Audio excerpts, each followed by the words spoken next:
All right, number 12, it says, what are the zeros of the function? So what do I mean by the zeros?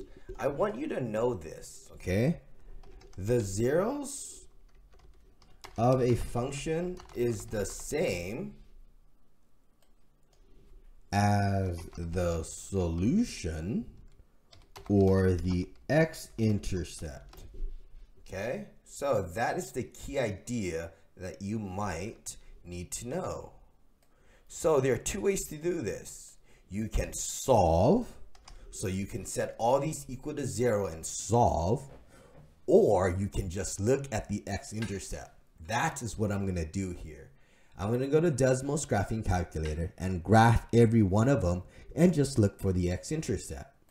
So let's do the first one. I'm going to type in my exact function.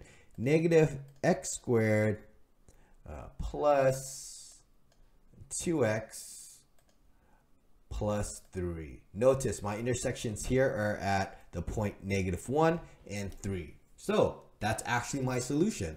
X is equal to -1 and x is equal to 3.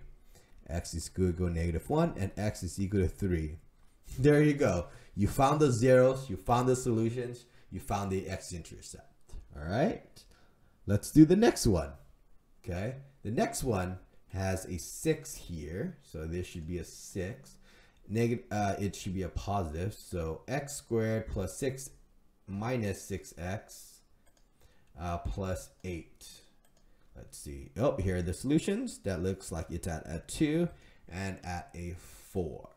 So our solutions here are going to be x at 2 and x is at 4. And let's do the last one. Let's graph that.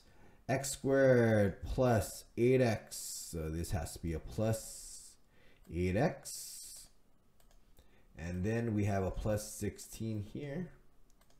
Let's see. And oh, there's only one solution. It is x is equal to -4.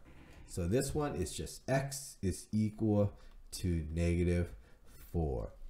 All right. There you go. That's how you find the zeros of a function. You can use Desmos graphing calculator. Okay. On the exam, I'm just going to give you the image and you have to be able to identify the image. That's